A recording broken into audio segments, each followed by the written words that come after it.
Readers. You're going to go and kneel down in that corner now. Why? No, me, I read. Where's my... I should make my book snackable because of this generation. No. Sorry, my darling. This bloody generation needs to sit down, sort out your attention spans and read books. I got many, many rejections. So many that I think for most people, they'd be like, there's no point. Every week, maybe 20 invitations come all over the world, all kinds of things. And I say no to 85%. I think that when you get a rejection in life about something that's major, it's either the thing that makes you sick or it's the thing that teaches you. It taught me. There's something that is very painful about not knowing. Knowing is always better than not knowing. You know your loved one has died. That's hard, but you know. But just imagine someone you love just disappears.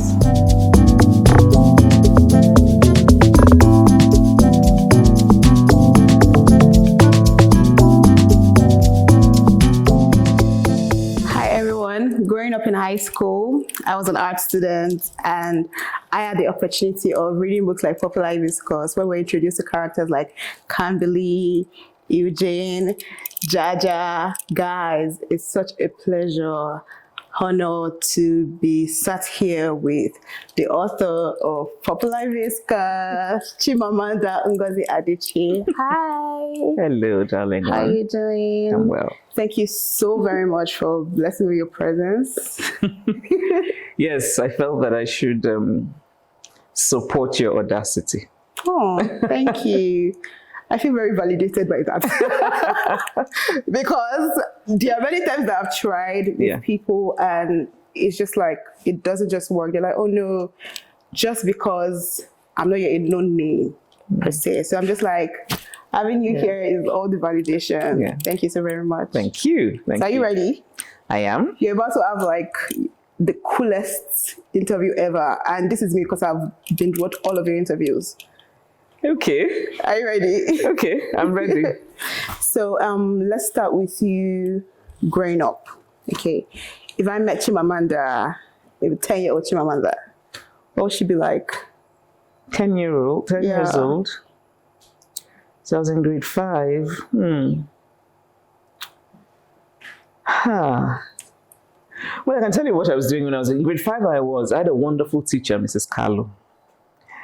And you know, I did well in school. I've always been a bright student, but I was writing plays. I was producing the plays in grade 5. So my teacher would let us have a block of time when I would produce the plays. So we would rehearse. I would choose who was going to play what role. So if you'd met me at the age of 10, you'd be like, what type of child is this? Right? Because and when I think about it now, there are things, and it's interesting because I didn't really question myself. I just felt like, I'll go to my teacher. I wrote this play, she would read it. My teacher was wonderful, so supportive of what she must have seen as really a vocation. She must have seen it early. So she was very supportive. So she would read the play. Then I said to her, I want the class to act the play. She's like, okay. Wow. So usually it would be, school was from 1 to 6 p.m. It was what we call the afternoon session. So from about 5:30, she would say to me, all right, you now have the class. Oh. So that's what I was doing when I was 10. You know, I love that you also mentioned that you were writing school plays then. How did you start writing? How did you know that you could write, like, okay, if I put D and she or something, it will make sense? How did you start writing? Making sense is questionable. Nobody knows whether they actually made sense. Okay. The important thing is I was doing them. No, I think that I was given a gift. But I really think that this writing, this ability to write, I did not make it. It's a gift that I was given. But I have been using that gift since I've been writing since I was old enough to spell. I don't remember a time when I wasn't writing. So in nursery school, the story was that I had hardly learned how to actually write the letters of the alphabet, that I actually started writing stories. Little stories, but still, you know. So I've just always, I really think, and this can sound, I think people come to writing in different ways. For some people, it's something they come to later in life. For some people, it's something that they do because they've seen somebody else who's writing.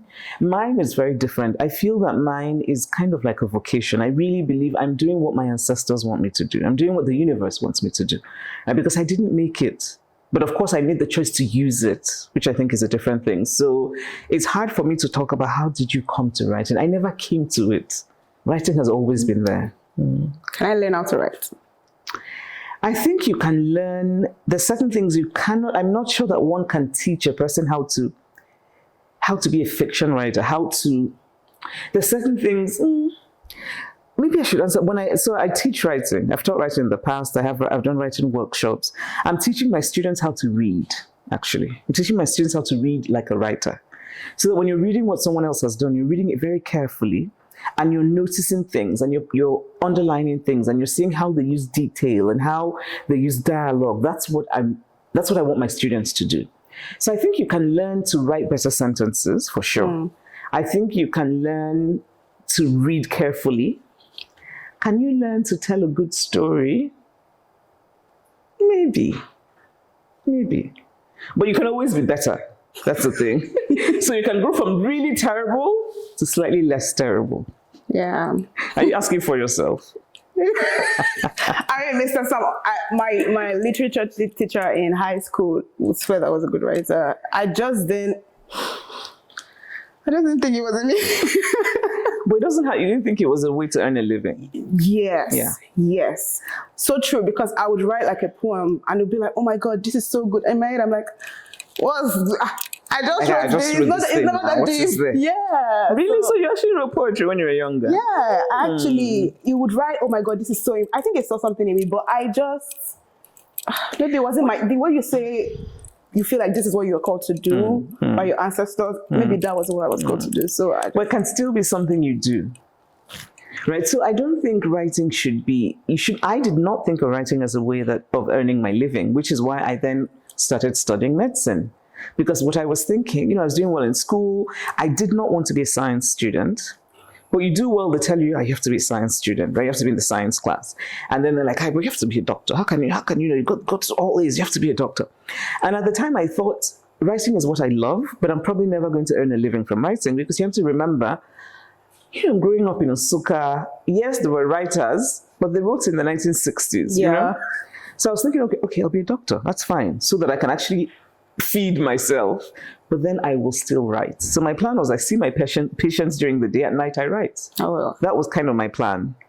But then I did medicine for 1 year and I left because I was like, this is just boring. but I suppose the point I'm making is, it doesn't have to be the thing that, yeah, you can, in fact, it can be a thing. It can be one of the things that you do. Yeah. But also things are changing now. Yeah. It's a slightly different world. And by the way, I'm sitting here and that's how I earn my living, writing. I love it. What was your first paying job? Do you know what it was? My first paying job was actually when I was working as a babysitter when I was a student in the US. Because I know the backstory. I said I watch your interviews. So yeah. You had moved to You have moved to the US. You were stalking my yes, I have to come correct now.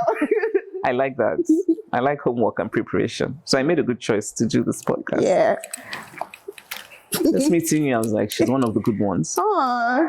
But your support network, do they not agree with us? She's so happy. She's okay. Oh, I thought she was okay. I thought she was disagreeing with us. No, since you've done that, so yes, actually, I've never thought of my first paying job. That is what it was. Because of course, until then, really until I went to the US, even the thought of being self-sufficient just didn't make sense. You're your parents' child. Your parents will pay for everything, right? And then, so I left, so I finished secondary school. I started studying medicine in Nsukka. I get very bored. And at some point I realized I just cannot do this, right?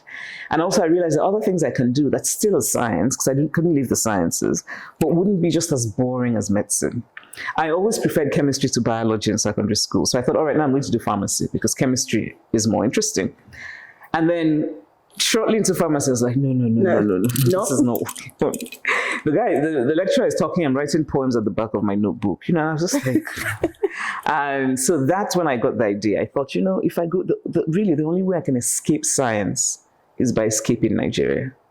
So in the US, when people often ask, oh, Africans are always fleeing war or poverty, I say to them, I was fleeing the study of science. Yeah. And so because I knew that America, the colleges there were much more flexible, you could do different things.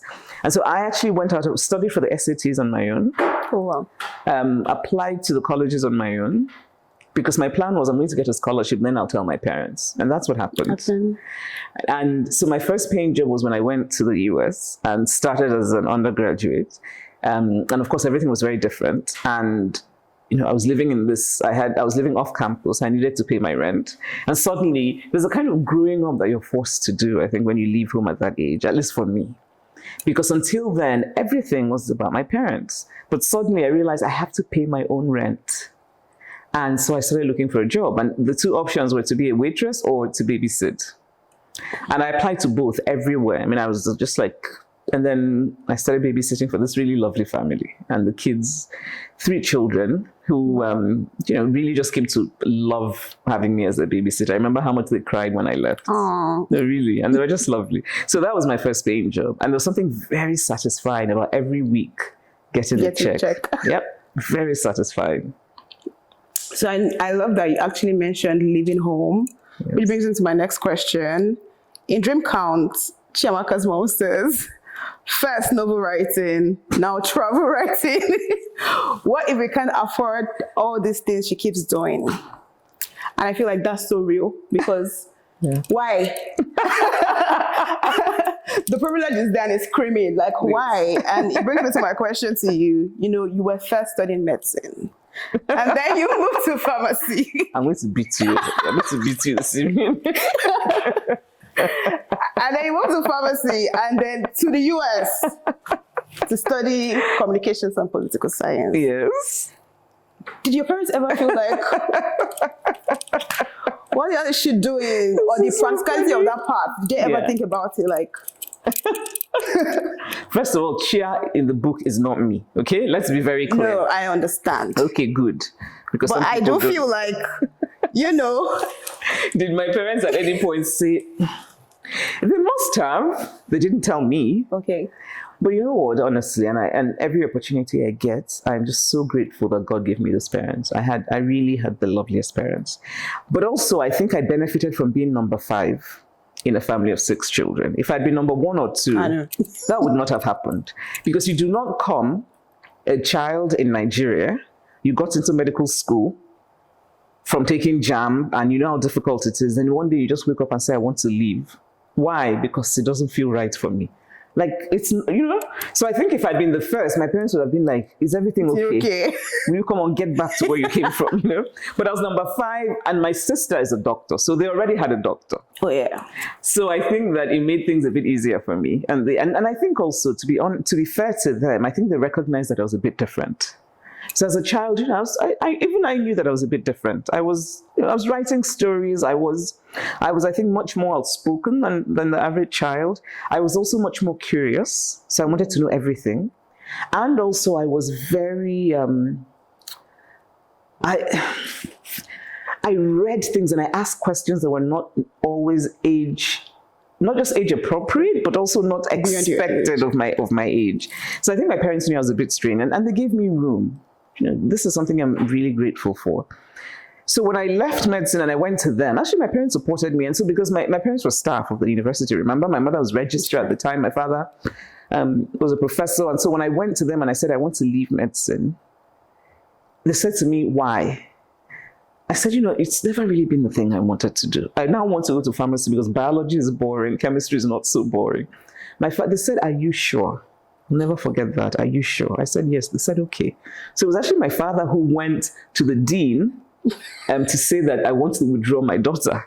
And the dean was like, what?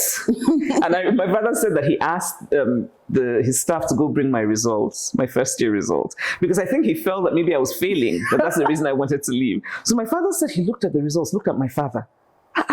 How can she be leaving? Look at her. So my father said she's not finding it difficult. She said it's boring. So I'm sure even that dean was like, whose daughter is not well? Even I say your family. All of you are not well in the house. So I'm sure.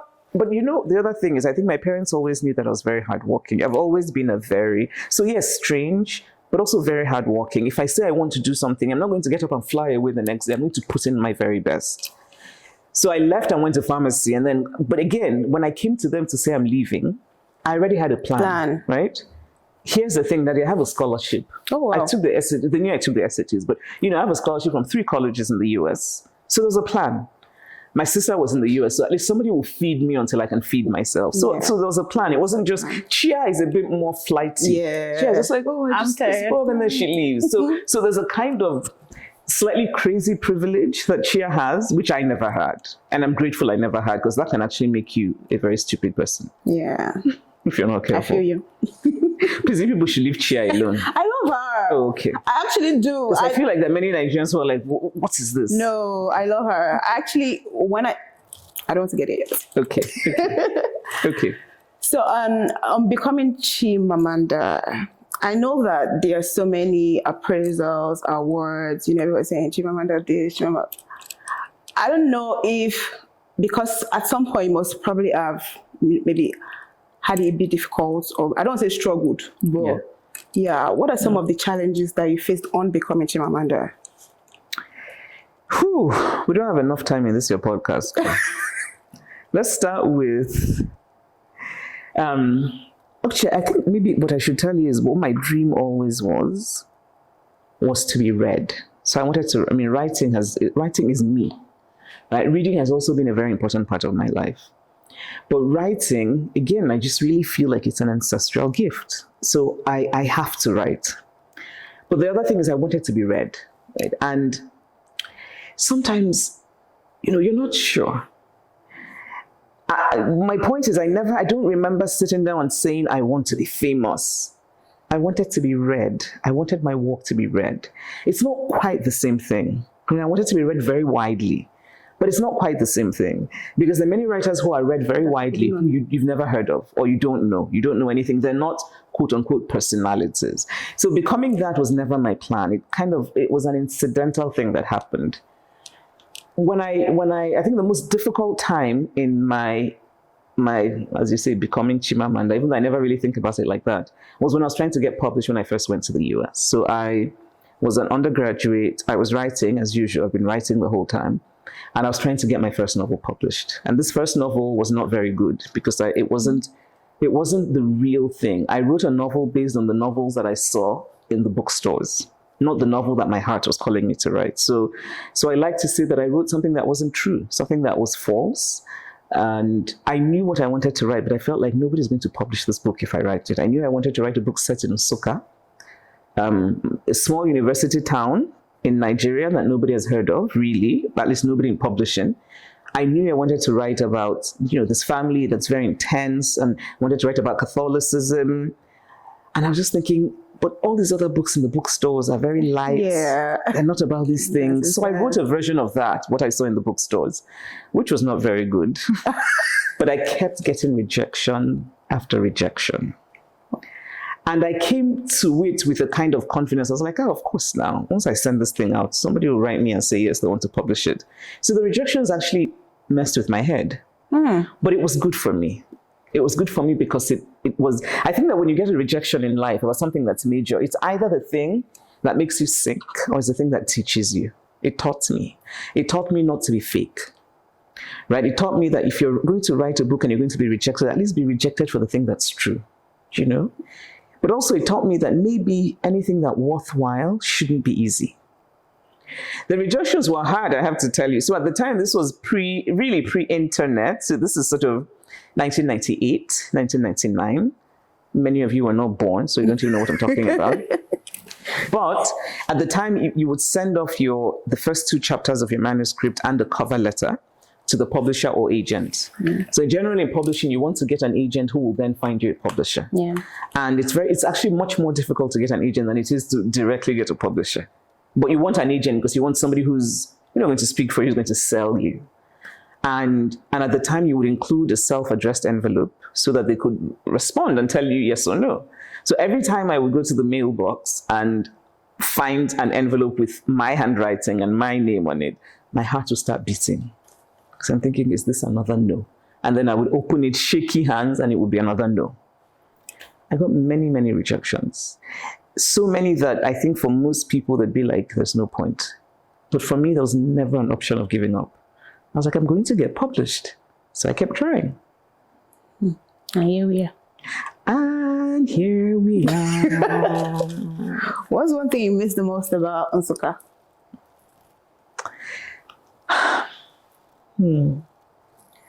I miss my childhood.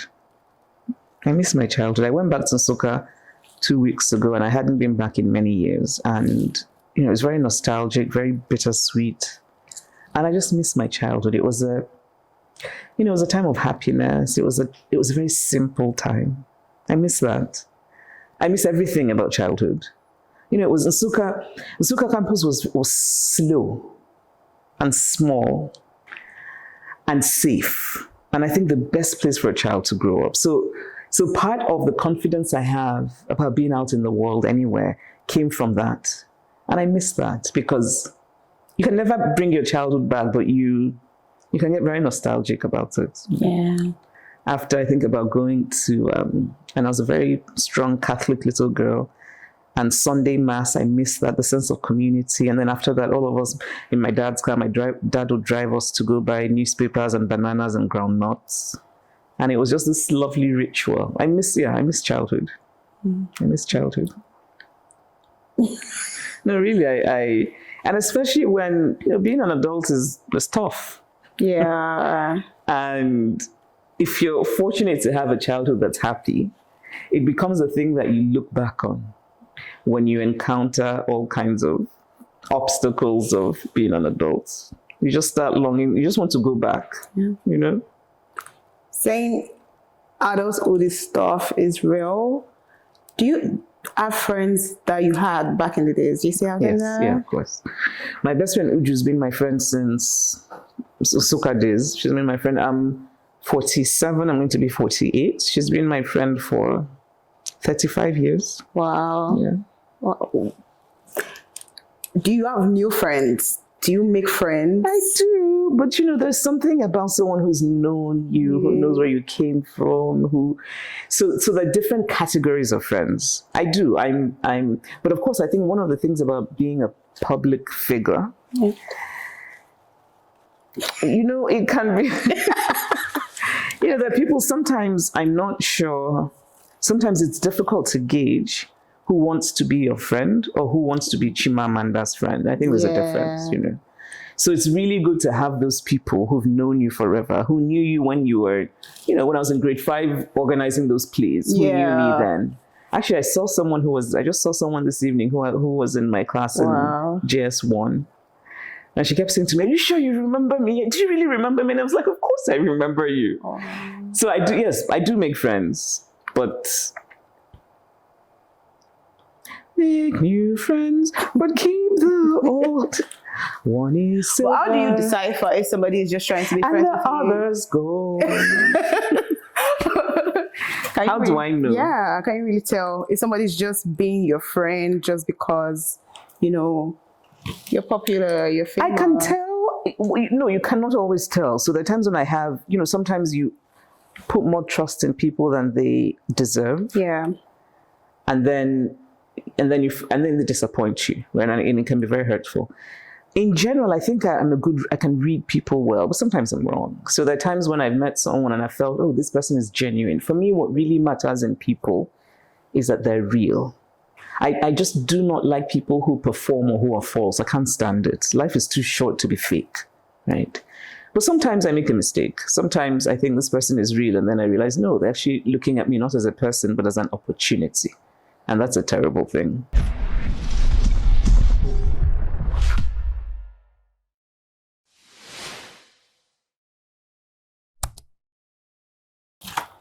So I hear that Half of a Yellow Sun is your most personal book. Okay. And I can understand why it has like a very powerful message to it. But back in the day when I was being taught history, I feel like they didn't teach us they just taught us first to know dates. They didn't really teach us with that knowledge of, oh, this has really happened. Amalgamation of 1914, just Niger area, like it wasn't deep. for example, the Civil War or the Biafra War, it was just thoughts like just what you can write in your work and pass and move on. Nobody knows that that story could, mean so much to your identity, your sense of belonging.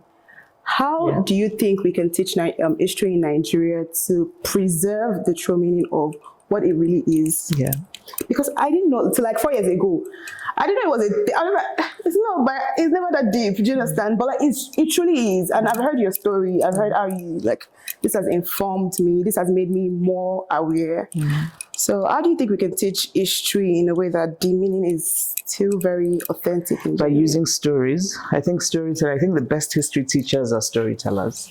So what you said about 1914, they'll tell you the amalgamation of the Northern and Southern Protectorate. Many students don't even know what the hell a protectorate is. It's too big and yeah, and have no sense of what that even means, right? And nobody's told you how it means actually two very different geopolitically, culturally, are now merged together to create a country, not for the benefit of that country, but for the benefit of the creator. So in other words, it's really that for the British colonial government, it made more sense, it made more economic sense to join these two areas that they had been in charge of, what was Northern Nigeria and Southern Nigeria, to create a country because it was cheaper to administer. That's actually why it was done. But for all of the actual human beings whose lives would then forever be part of this story, they were insignificant. They didn't have any say in how this happened. And I think for young people, if you don't know that story of how we came to be, there's just so much you will not understand about Nigeria. And of course, what happened in 1914 in many ways paved the way for what happened in 1966. Okay. So you have parts of the country that for so long saw themselves as independent entities, have been joined together, but they're in competition. Actually, at some point, Northern Nigeria and Southern Nigeria wanted to have two different embassies in the UK. Yeah. And so I think storytelling is important. And of course, for me, it's interesting, you said the Civil War, and then you then added the Biafran War, because I think you've probably heard me say Nigerian Biafra War. Yes, I don't call it the Civil War. So even the language you use for history is in itself important. So I think that when young people are being taught, they should be told, yes, we're calling it Civil War, but there are people in this country who do not call it Civil War. Because for them, it's not merely history, it's memory. It's family story.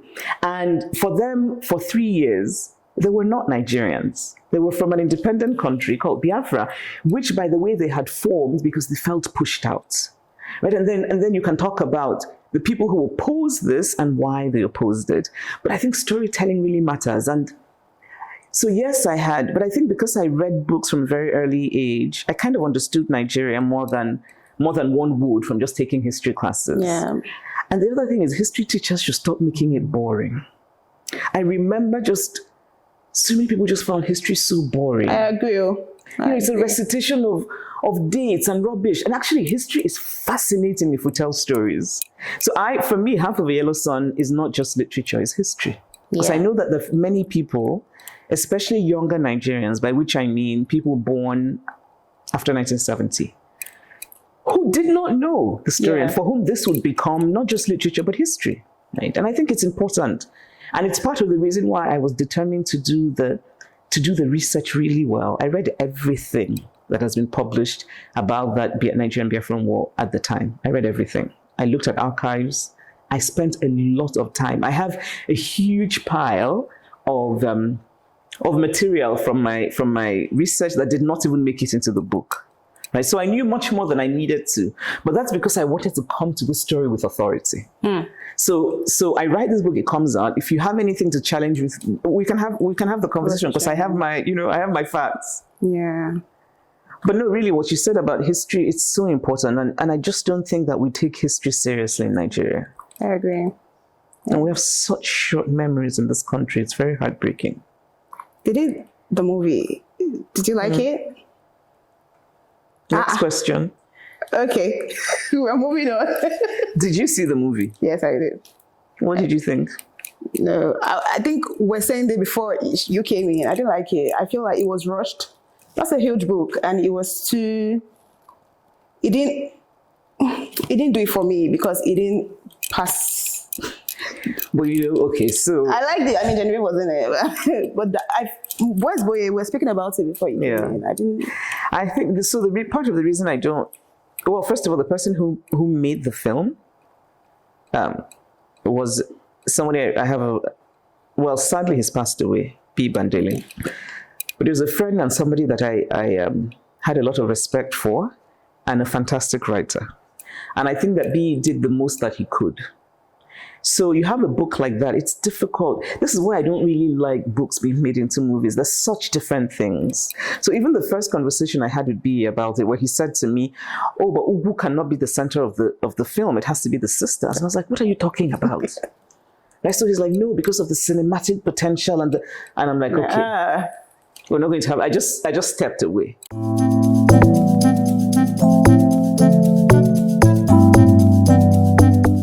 Think back and think, if I had not changed my name from Grace or incorporated Amanda into Chimamanda, maybe I would have lived a different life.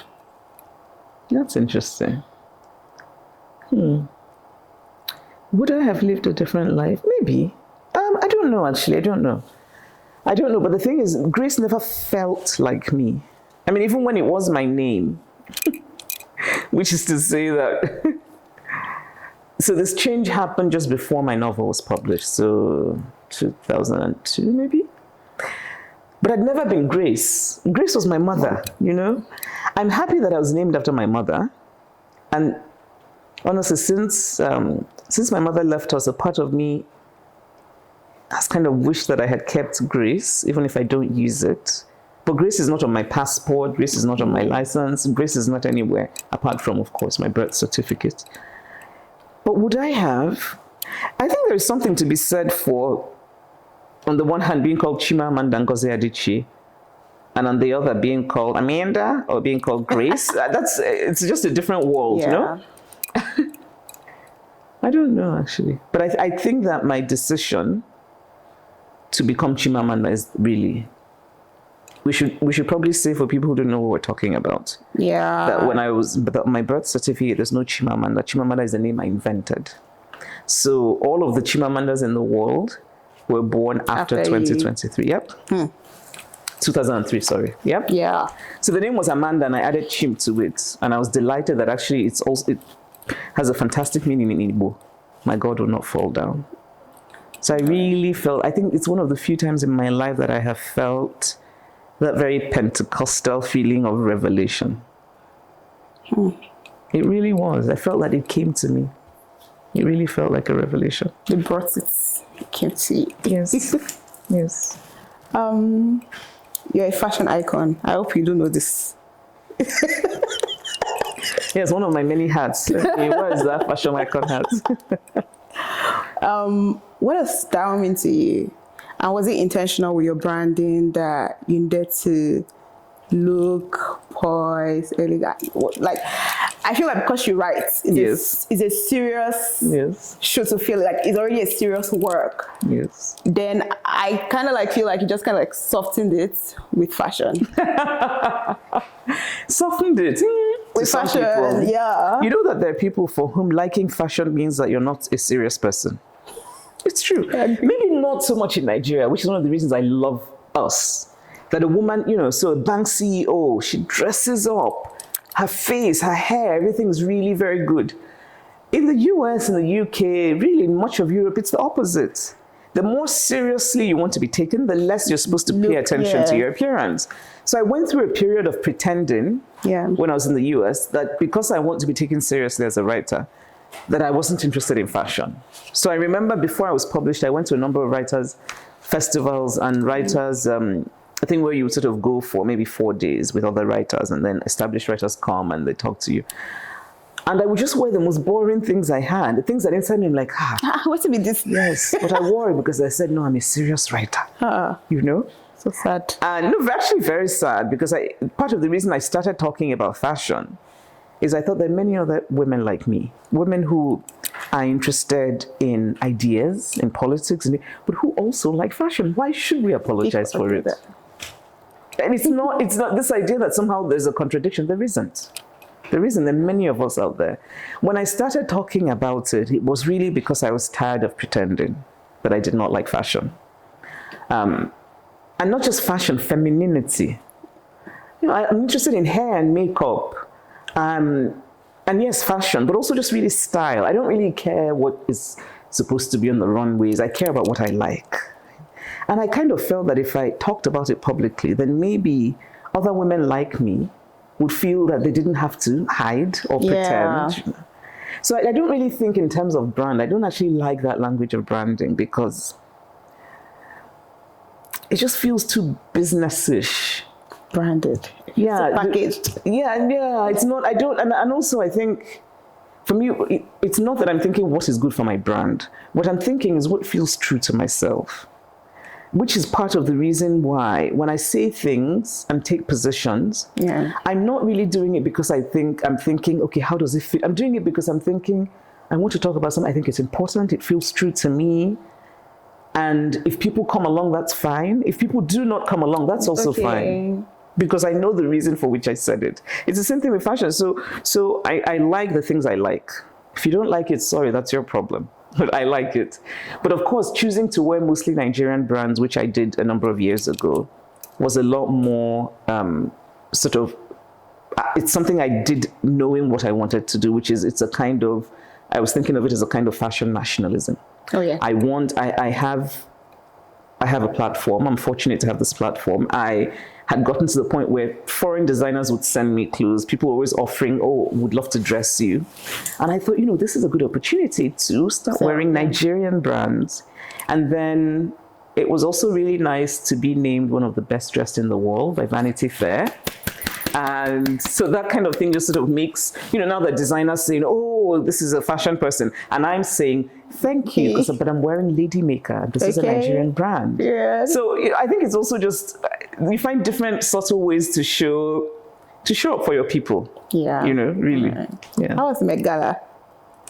The Met Gala was very interesting. I loved my dress. I loved it too. I absolutely loved my dress. Loved it. The designer has become a friend. But the guy is just so talented, and what I loved was the collaboration. So we were paired by Anna Wintour. So she said that she thought he would just be right for me. And so we meet and we talk. And I remember he said to me, how do you want to feel on that day? And I just thought, I'm thinking, I've always felt the Met Gala was a bit crazy, actually. Yeah. So I'm not sure how I want to feel. But he also, so it was him saying, how do you want to feel? And then saying, tell me the colors you like, tell me what you don't like. Tell me, so really we started with that. And one of the things I said to him was, I need a dress that enables me wear reasonable underwear. That is extremely important to me. No, you're laughing, but I think we should talk about this thing. So now you look at dresses, there's a cutout here, there's a cutout here. I'm like, how the hell are you supposed to wear a bra? Right? And for people who don't have bellies that are the flattest, what the hell is it with cutouts here? Yeah. Like, can we be a bit more practical? Yeah. So I said to him, I have to wear underwear. That whole I have to wear underwear, by which I mean a bra because I have breasts, by which I mean something to hold my belly in. So he was kind of amused. He's like, all right, I hear you. And I said, if we're going to do anything, you have to make room for my breasts. I don't want them squashed. Yeah. I don't want to be made to look like a flat-chested man. I have breasts that I love, and can we please give them the regard that is their due? So we did fittings, and he's just fantastic. So they were very, very particular. The first fitting, they're like, we need to give them more room. I was like, yep, we do. They need their full due. So that was important, honestly, because sometimes the designers one works with, and it's about them, right? So it's the dress wearing you. You're not wearing the dress. Yeah, and then you look miserable. Yes. You're uncomfortable. Yeah. You're tugging at things. Ugly even. Yes. No, this is true. This is very true. But then they're telling you, whose name are you wearing? And increasingly, I'm like, life is short. I'm not a child. No, I don't have time for that. So the dress for me was exactly what I wanted. And I was very comfortable. I felt like myself. No, it was lovely. And it's really just a nice dinner. And then party afterwards. That's all, right? And then there's a wealthy person at each table who's paid crazy money to sit with you. That's what the Met Gala is. Do you like the attention? Well, the attention didn't start with the Met Gala, darling. Yeah, I know this. But I'm saying, do you like it? Do you like all the fugazi that happens? Is that a new word for you young people? Fugazi. Hey, Lord have mercy. Okay, do you like cameras and paparazzi?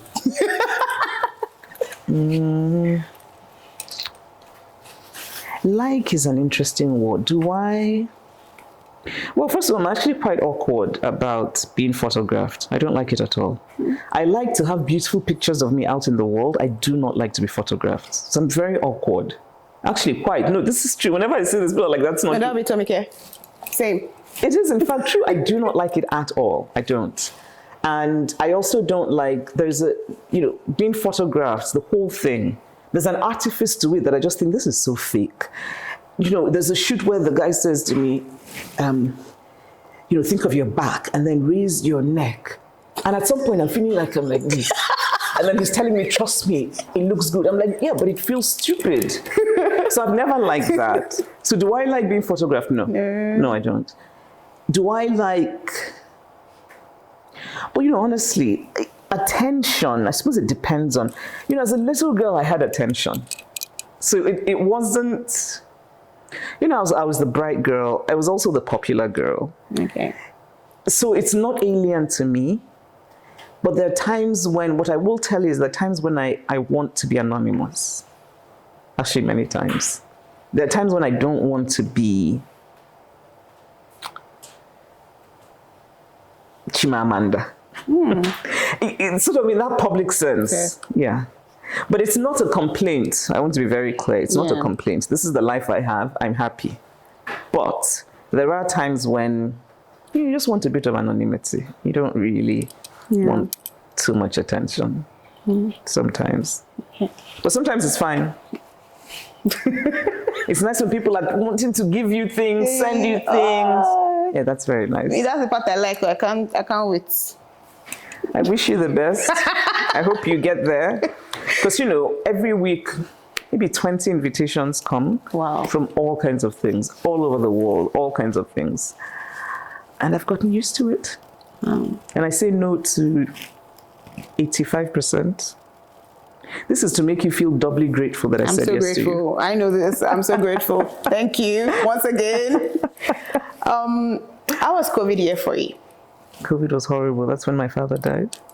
Yeah. My father died a month into lockdown, so COVID was a horrible time for me. So it was nothing like how you described it in Dream Count? No, the first few weeks of lockdown, my husband is a doctor, so he was going to work every day. And I was at home with my little daughter. And I was so terrified for him that he would get COVID, then that he would bring it back, and then my daughter would get it. I was so terrified. And yes, there was something very surreal. I tried to capture in Dream Count. There's just something very surreal about the world. Stop. Yes. There are no cars on the road. There's just this incredible quiet. And I had left Lagos, gone back to the US. And the plan was I was going to be in the US for a month. And then my daughter and I were going to come back and go to my hometown to hang out with my parents for weeks. So I had just seen my parents. And the bye was, see you in a month's time. And this time we're actually coming to hang. So that also just made it horrible, And then a month in, and then we would do what was kind of true. What is kind of similar to my real life is that we would have Zoom calls. Yeah. We had Zoom calls all the time, and those were useful. But then my father died, and everything just so COVID period for me is, I don't even like thinking about it. You once said, my whole life, my sense of identity was being the daughter of Grace and James Adichie. And in what felt like a short time, you lost your mom, your dad, and your two aunties. Accept my condolences. Thank you. And thank you for doing your homework. Thank you. Thank you. When the identity was shaken by their passing, what did you begin to see in the mirror? I don't know. I think that's part of the thing. You suddenly don't know who you are. It feels as though the ground is no longer steady. I felt like I was just so unsteady. And it's also frightening because you're an adult and your parents are older. So it's not as if they're going to come and carry you or feed you, but it's the psychological safety of knowing that your parents are there. Your parents are there. And suddenly they're not. But also, I think for me, the worst thing about dealing with grief is knowing that it's forever. It is just unbearable. And I think I'm still kind of in that phase of feeling less unsteady, but still unsteady. It's still very difficult. I still, I think of myself now as the mother of my children. But it's very different because that's an identity that, there's something about being a child. That's an identity that starts when your life starts. And obviously being a mother is very important to me. But I really miss being the daughter. I mean, I will always be, but I really miss having my parents there. Really. Really. Sorry. So you released Dream Count 12 years after Americana. Yes. Are you calling one of those Nigerian questions? No. Why now? Is it not just a novel? No. How do you know it was the right time to put it out? That's where I'm. Oh, I didn't. No. It's not about the right time. I'd been trying to write for years, so I was just grateful I had finally finished this book. So exactly, with every of your books, Americana, Popular Hibiscus, even the Dream Count, when do you know is the right time to put it out? Like, is it once you're done, it feels right that they say, okay, publisher, let's go? Yes. Oh, wow. No, finishing a novel is very difficult. So when you finally finish one, are you going to put it in your drawer? I haven't written one, so I don't know. I don't know. No, you finish one and you're so grateful that you finished one. And by the way, your publishers, who by the way are very nice, but they're kind of like, how are you, Chimamanda? Have you been writing? Is everything okay? We're sending you love. Which really means, auntie, how far? Yeah. No, this book took so long because I went through a period of just a creative dry spell, and that I could finally finish a novel. I mean, at some point I would look at Americana and be like, did I actually write this? I'd look at Half of a Yellow Sun, I would think, my goodness, wait, how did I do that? So that I finally finished Dream Count. No, I cannot tell you, I was very, very pleased and very eager for it to be out. So no, it was the right time. But also I should say, but more creatively, whenever I finish a novel, there's a part of me that wants to edit it 10 more times. So I'm always like, no, just one more round of edits. And then my publisher is saying, no, Chimamanda, it's actually fine. It's ready to go. And then 2 months in, I'm like, just can I do one more? And they're like, no, we've already typed, the thing's already been set in the way it will be. If you change too many things, I'm like, no, but just one more, yeah. So I think there's the creative part is the part that feels that nothing is ever quite finished. And I really believe that. In a creative sense, nothing is ever quite fully because finished. To be honest, I can help you complete. Like I can, if I take my pen and paper to write some of your books, it will have like another finishing. We're not even going to talk about the ending. I think it was this morning we were just talking about kindness, and somebody was like, "What's up now? Let's look for a story to complete that." That's the point. You can finish it in your own head. Yeah. Because don't ask me anything about kindness. I don't know what happened to her. Yeah. Good. I do not know. But Kainene is the character that I think people have reacted the most no, I shouldn't say angrily to, but the most passionately towards and about. Yeah. And what happened to Kainene? I get that every time. Every time. Oh every time. And I don't know what happened to Kainene, but but I can tell you that I wanted the reader to feel what many families have felt. There are many people who, even today, 2025, the person that disappeared in 1968 or 1969, you don't know that person is dead. There's something that is very painful about not knowing. Knowing is always better than not knowing. Your loved one has died. That's hard, but But just imagine someone you love just disappears. That is hard. So hard. It is really hard. You won't be able hard. to move on. Yeah. That's what many families went through after the war. So I felt that I wanted my readers to suffer with those families. You succeeded. Yes. Thank you. My work is to spread suffering everywhere. Yeah. Where do we need suffering? Odellora. Odellora. Well done. That's a good try. Yeah. The one who writes for the world. What does this title mean to you? My title means, the biggest sadness, one of the many sadnesses actually of my life, is that my parents were not there to see me become Odellora. My mother would have been so proud. I can just imagine her. Hey. My mom. And then, of course, my father was Odellora. Oh. Yeah, my father's title was Odellora, which is the one who writes for the community. In some ways, for us, the one who writes for us. And it was very meaningful to me, obviously because I am a woman, and in my hometown, a woman had never been given a title. And so that apparently, and I'm told that really the entire community were just like, yes, we want to give it to her. So that meant a lot to me. But also, I felt that I was, really, for me, that title was also my way of honoring my parents in a strange sort of way. I think is what they would have wanted. Actually, my hometown had asked to honor me before this, when my parents were still here, but I had just had a baby, so I couldn't do it. And then this thing isn't done every year. So it's done every 4 or 5 years or 6, something like that, yes. So then I think COVID happened, so it ended up happening when my parents were not here, but it was what they would have wanted. So it felt very emotional for me, actually, when I was addressing my hometown, the people in my hometown, because I just kept thinking about my parents. But it's an honor that means a lot to me. Yeah. So I'm, sorry I don't have it, but I usually carry my stuff. Yeah. So that people know. I saw on TikTok.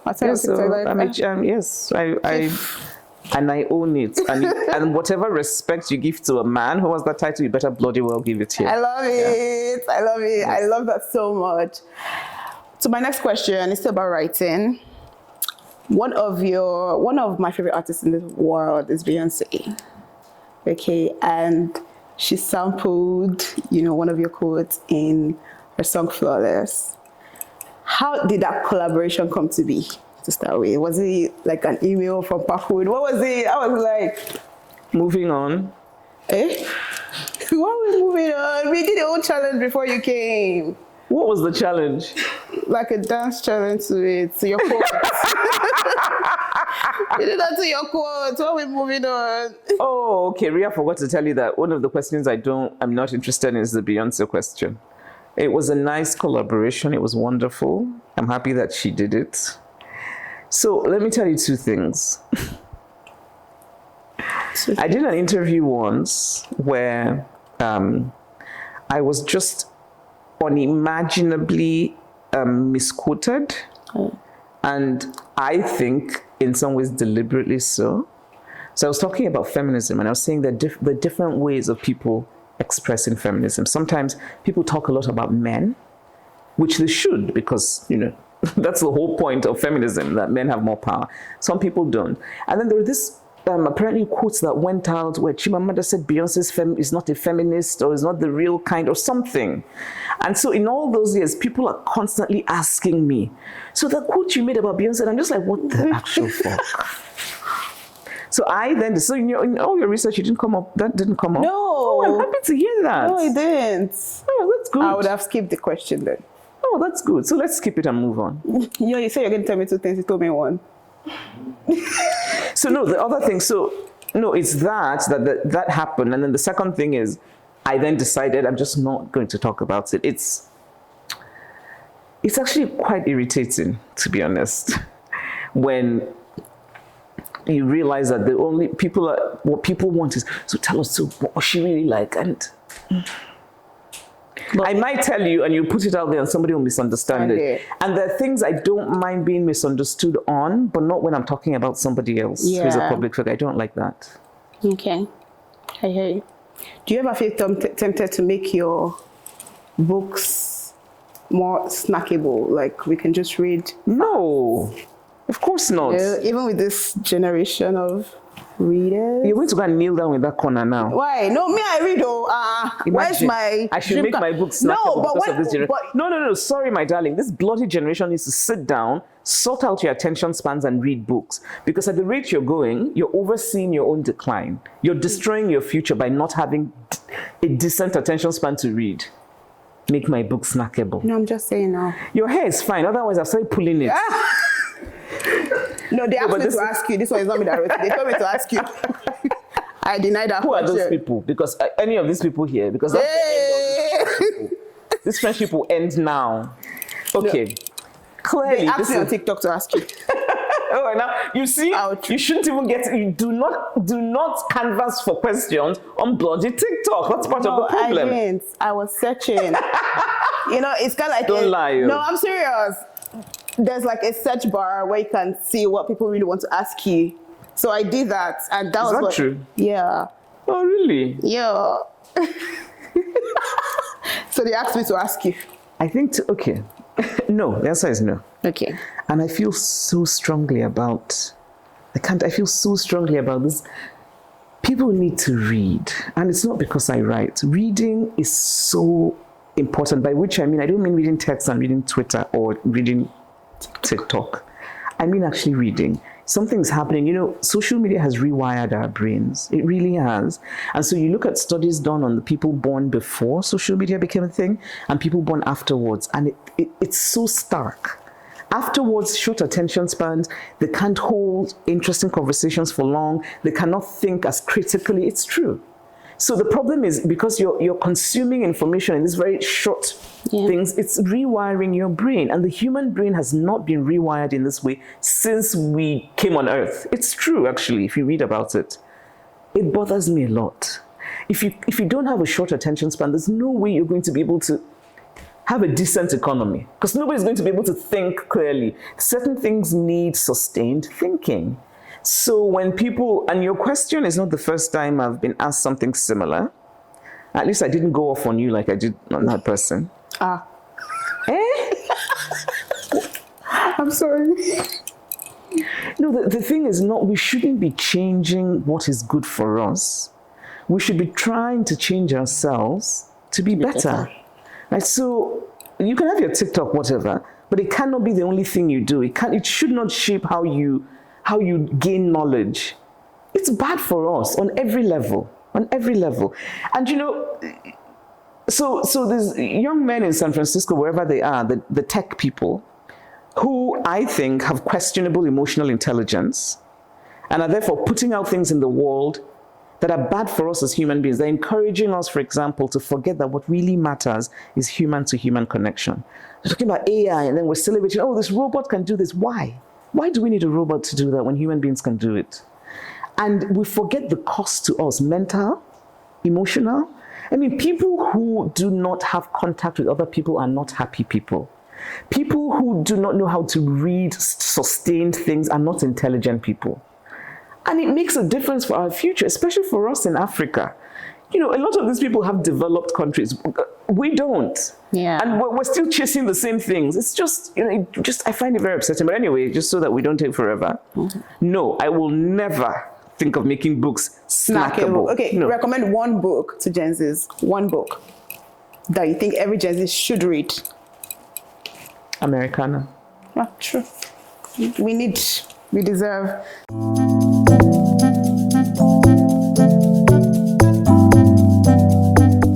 Mention one of the women in Dream Count that you would gladly love to be stuck in traffic with. Lagos traffic. I'm happy that you qualified that. No, that's fine. If it's ball groundnut season, that's fine. We'll just be buying groundnut and then.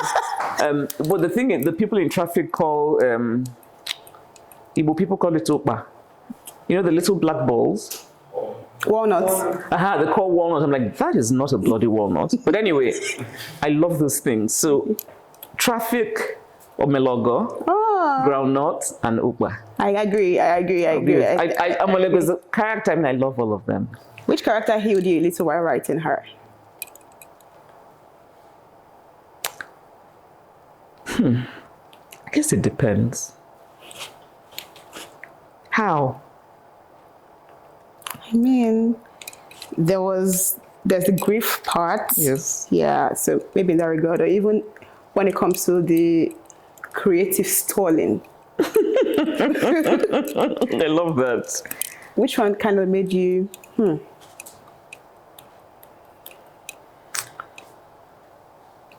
Kajiatsu. I can understand that. Yeah, I would agree with you. What about Chia now? Chia, even that face, I don't like it. People don't respect Chia. I honestly, What people about do Chia? not Me, I respect like Chia.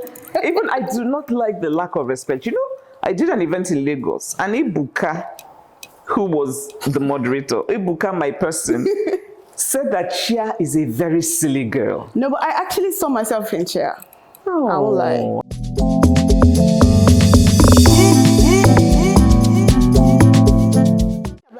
Who gave Chimamanda expo on my life? Do you know this kind of makes me also a bit sad?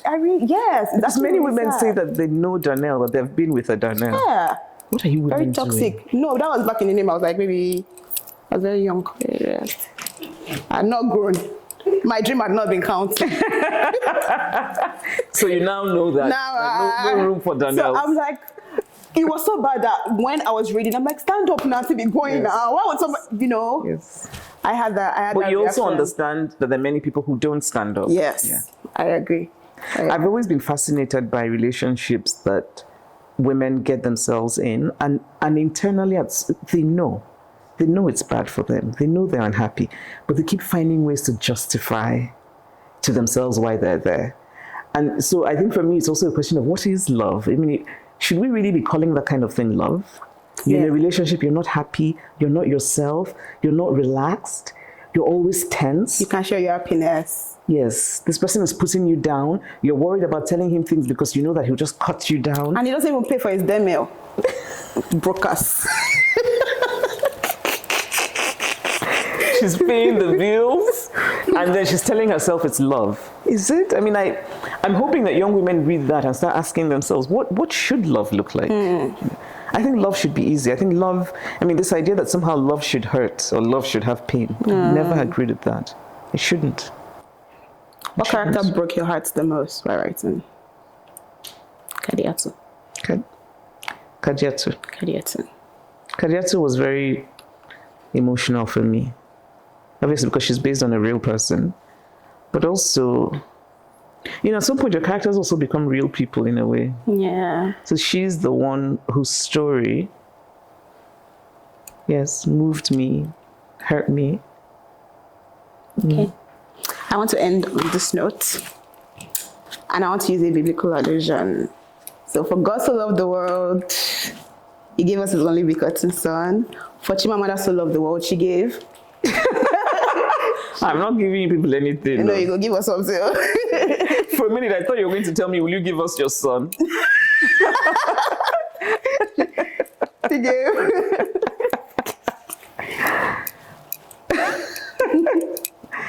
For Chimamanda so loved the world that she gave. That she tried to give the best of her writing. I think that's a good place to clap. Thank you. Oh, one more thing. Thank you. You can take this back. I have this that I did.